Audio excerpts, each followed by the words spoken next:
Hey, Steve Galley from Algonquin Fly Tying Supply. Today we're going to tie a very impressionistic stone fly nymph pattern. It's old school, made popular by Bill McMillan, who was a very well-known steelhead angler on the West Coast. He wrote a lot of books about steelheading, a classic actually, and he wrote a lot of articles. He lived the life for sure, and he knew a thing or two about steelhead, and he really gave this this very simple fly a lot of credit for his successes. So it is called very simply the Stone, and it's an impressionistic stonefly nymph. You start off with a hook that is basically 3 to 4x long and about the size of the stonefly you want to imitate. Then you put on a wrap of lead or non-tox weight, whatever you prefer. In this case, I've put on a wrap of non-tox. I've covered it with thread. I did that prior to this to save a little bit of time. The next thing is to tie on a tail. This fly relies on pheasant rump for the tail. So here's a section of pheasant rump. I'm going to pull off about 10 to 15 fibers. I'm going to roll them between my fingers. And I want these fibers to be about, at most, half the shank of this hook, so that's about right. I'll put that at the tie-in point, and I will come up very softly until I've connected them, and then I will slowly tighten them up. And then I'll also use them to help build a ramp between the hook and the lead to make the next part easier, which is basically adding dubbing on. So that's a decent little tail there. Now we want to add some dubbing. So first I'll get my dubbing wax, dub up the thread a bit. And McMillan used Antron dubbing in either black or brown. I've got dark brown here. He liked the Antron because of the way it looked in the water and the reflection and trap bubbles and all that. It's kind of a neat little type of dubbing, and so I've got a bit on there right now, and I'm going to start by spinning it so that it's fairly level. You'll notice I spun or tilted the vise away from the camera, and that was so I could have this do the dubbing without getting my finger hit by that point every time. So that's kind of a neat little trick. You can also keep it away from the thread. And with that, you can also go and inspect the other side. So there's a bit done, looking good so far. I will take a little bit more wax. Again, tilt it and get a little bit more dubbing. And again, try to spin sort of an even little rope and put it right up. And when I'm happy with that, I'm going to cinch up on my bobbin and again bring this over. And there we go. That's looking good. You want this stonefly to be a little bit thicker at the front than at the back, like an actual stonefly. So that's looking good so far. So I've peeled off a little bit more. I'm going to take my time again, stretch it out a little bit over the thread, twist it to create a small dubbing rope, and again start spinning forward. That I missed a spot there. I could see that on this side. So when you do that, the best thing to do is go back immediately, and that is what I'm going to do. So they're nice tight touching turns with this dubbing, and it's looking good. And I will find another section right here.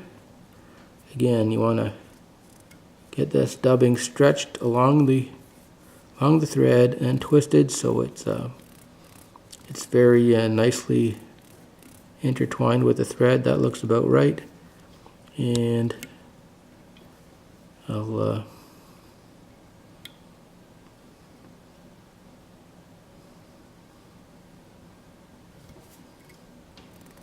That's looking good. Maybe a little more dubbing is required up top there, so I'll spin it a little bit harder.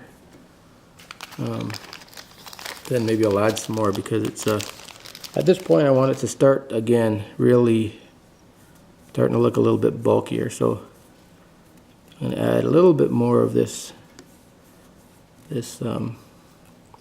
antron. Make sure it's nice and secure on the thread, and just keep bringing this forward.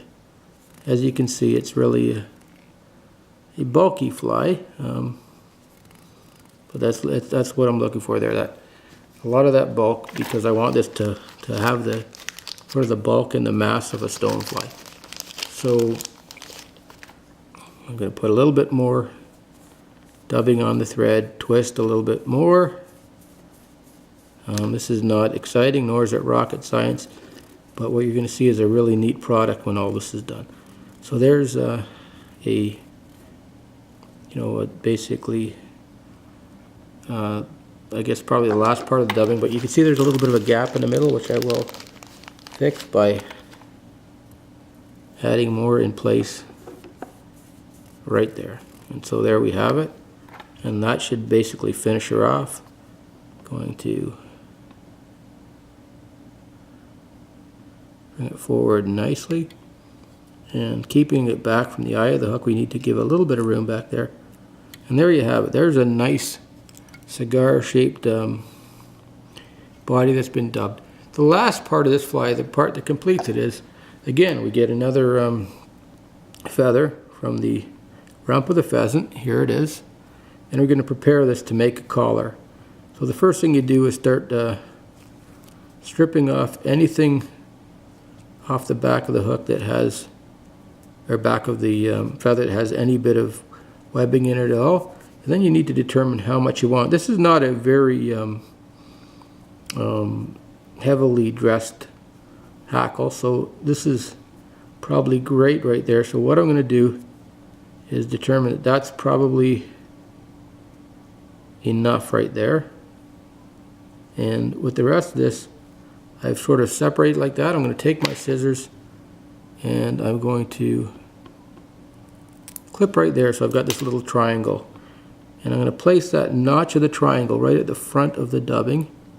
And I'm going to get my thread under control and very slowly bring that notch tight. Once I've done that, there's the rest of that triangle. I don't know if you can see it, but I'm going to fold that back, and I'm actually going to tie over it. And that will help keep this little feather connected. That's nice and tight now. Do a little bit of a half hitch over that. And once I've got it connected, I'll bring my bobbin cradle and take my bobbin out of the way. I will raise this up, use this as my hackle plier, the stem, and I'll wet my fingers and I'll slowly fold these fibers back and sort of train them. And then now that I've exposed that little top there, I'm going to remove those two fibers as well, and I'm going to start a couple of turns is all that's really required. So there you have those turns, and now I'm going to again train back those fibers, take the bobbin off the cradle, move the cradle out of the way, tighten up on the bobbin. Here's where a retractable bobbin really comes in handy. And I'm going to once, twice, 3 times. And I'm going to also clip off the stem at this point. And what you've got is a head that needs finishing. And so I'll do that by trying to neaten it up and cover up that little piece of stem that was sticking out. I want to make the head clearly wider at the back than the front. You like that kind of funnel shaped head. That's looking good. So what you've got here is some hackles that'll imitate legs and have some life to them. You've got a good kind of buggy body and a tail. And And last but not least, I just need to whip finish this, and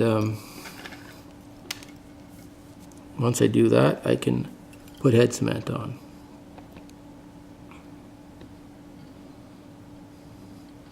So there's my whip finish, nice 5-turn whip finish. I will now clip off that thread,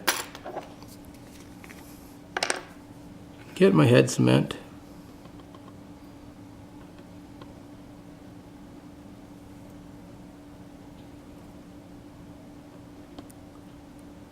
and just do a little dab, a drop, really a drop. So then bring it around, make sure you touch on the bottom too. And there you have it. This is the Bill McMillan Stone. It reminds you a lot of a Carey Special if you fish out west.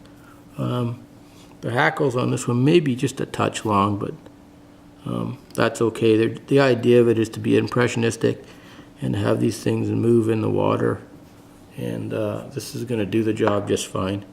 It's got a nice stonefly size and shape to it, and it's going to have some movement and some bubbles in that antron and reflection, and it's going to be a killer fly if you put it in front of the right fish.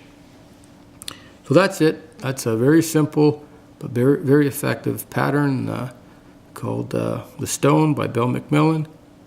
This is Steve Gallia for Algonquin Fly Tying Supply. Thanks for watching. Visit the website at algonquinflytying.com.